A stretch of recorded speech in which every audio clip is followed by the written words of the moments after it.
Hola, ¿qué tal? En este vídeo quiero enseñaros los diferentes tipos de motores eléctricos que conozco y que os pueden venir bien para diseñar y fabricar productos, ¿vale? Todo teniendo en cuenta que sean motores más o menos pequeños, nada de maquinaria industrial ni nada por el estilo.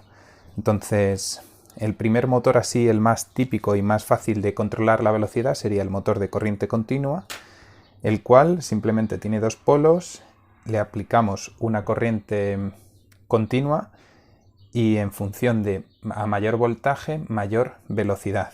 Si aplicamos la corriente en sentido contrario, o sea, es decir, invertimos los cables para que tenga un voltaje negativo, lo único que haría sería girar para el lado contrario. ¿Vale? Todo esto, para ese tipo de cosas, lo que se suele utilizar es un driver. Driver se entiende a lo que es la electrónica antes del microcontrolador o del regulador. Entonces ese driver se llama puente en H y permite regular la velocidad y también el sentido de giro. Entonces invierte la polaridad fácilmente. Vale, otro de los motores muy típico sería el motor paso a paso. ¿Vale? Estos motores de aquí tienen un bobinado diferente. Entonces digamos que tú le vas metiendo por estos 4 hilos, para entenderlo así fácilmente, le vas metiendo un voltaje, o sea, le metes aquí el voltaje de referencia que tenga, luego por aquí, luego por aquí, luego por aquí, y en función de eso va girando a pasitos, o sea, va dando como golpecitos. Vas imantando las puntas y vas pum, pum, pum, pum, pum, pum. Luego todo eso, a ver, es bastante más complejo, luego tiene micropasos, tiene bastante resolución. Más o menos con los micropasos y tal, una resolución muy típica suele ser 3200 pasos por vuelta. O sea, esa sería la resolución.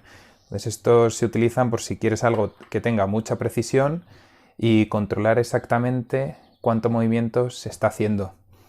Estos motores, comparado con el servomotor, la desventaja que tienen es que consumen bastante energía, o sea, no son muy eficientes y la posición, digamos que es relativa. O sea, él gira, pero no sabe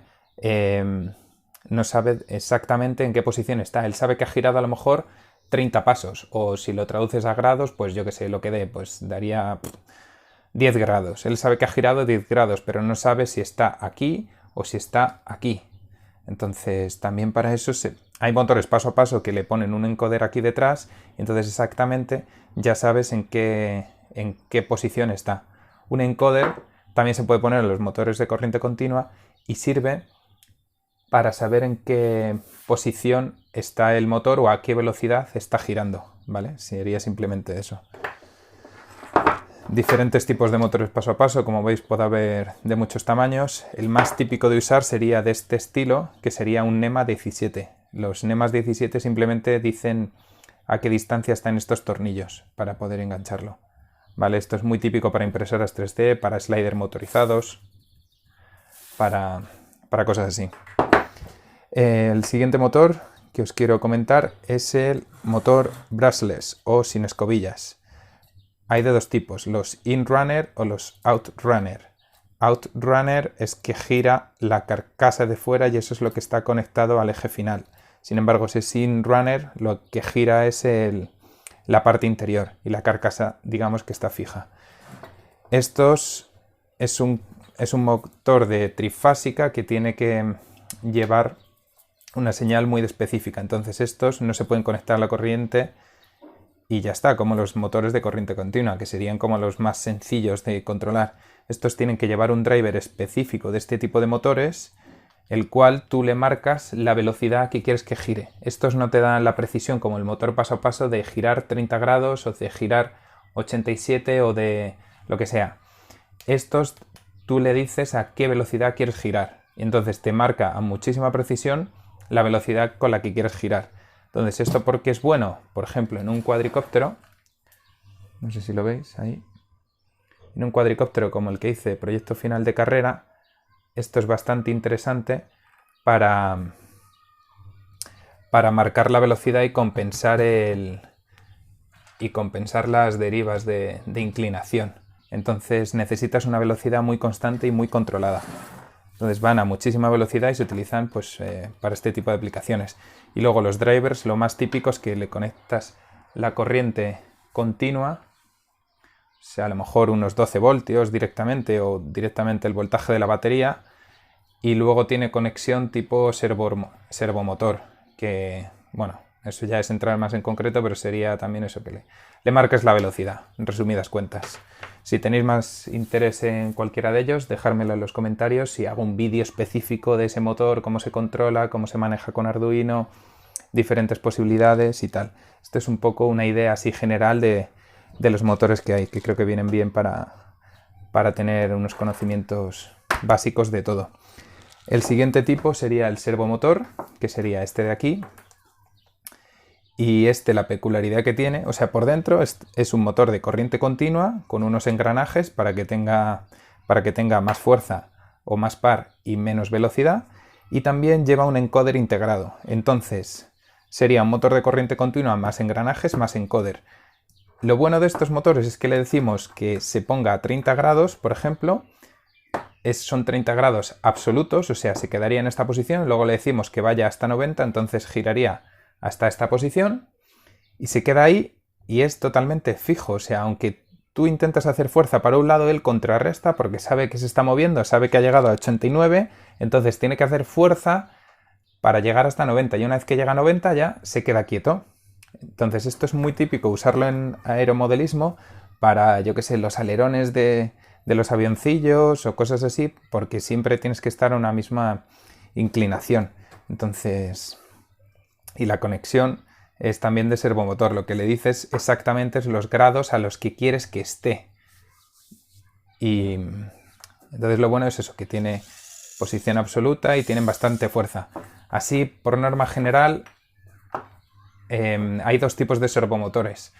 De los baratitos y de los sencillitos, me refiero, ¿no? De los industriales, que esos ya cuestan a partir de 500 euros de servomotor más encoder y es otra historia. Serían los que se utilizan en máquinas CNC y eso, pero estamos hablando más bien de los motorcillos pequeños. Decía que hay de dos tipos. Están estos, que serían motores de... O sea, los servomotores, este en concreto es de digital y tiene los engranajes metálicos, ¿vale? O sea, este es un poco de más calidad. ¿Qué quiere decir que es digital? O sea, lo que quiere decir eso es que es digital el encoder, o sea, no es el típico potenciómetro que va rozando las pistas y al cabo de bastante tiempo, pues las pistas se deterioran, entonces ya te da una señal errónea, ¿vale? O sea, este sería un poquito de más calidad porque tiene los engranajes de metal y no de plástico, y tiene el encoder digital, que es mejor, es más duradero que el otro, que sería el típico potenciómetro que desgastaría lo que es la lámina y haría que al cabo de un tiempo pues dejase de funcionar correctamente. Entonces yo casi recomiendo que tiréis por este tipo porque es que son baratos. O sea, en Amazon he comprado 4 de este tipo por 20 euros. Entonces sí, seguro que los podéis encontrar más baratos. Vale, otra aplicación...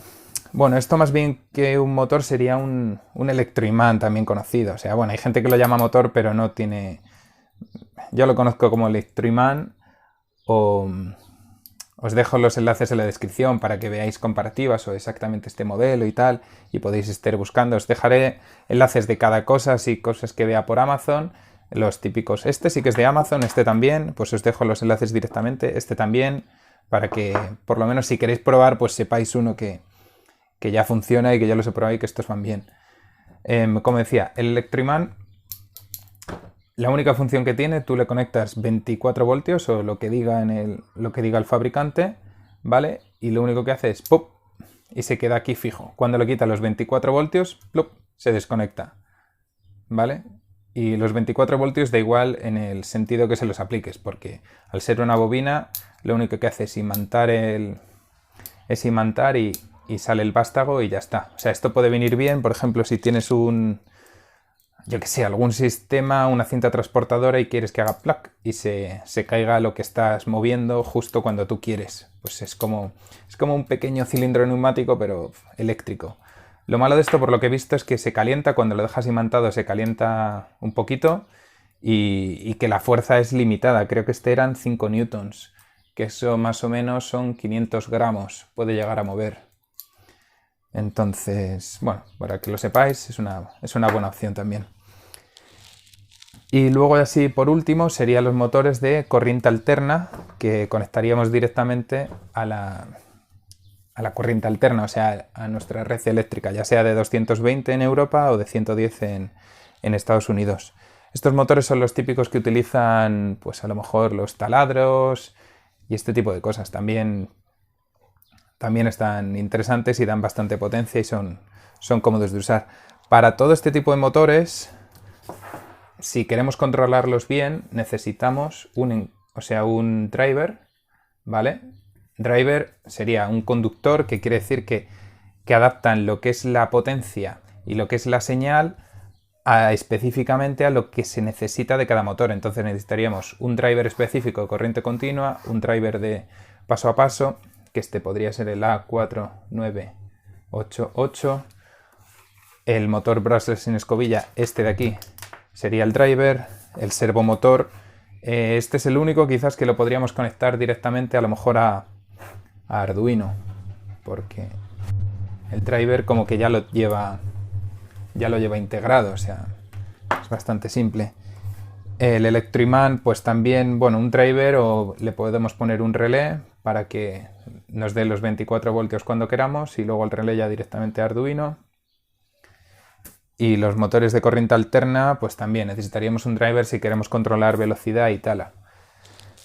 Y como decía antes, si queremos también añadirle un extra de saber a qué velocidad está girando, que sería un encoder relativo, o en qué posición exacta está, sería un encoder absoluto, pues se lo tendríamos que añadir a cada motor de estos.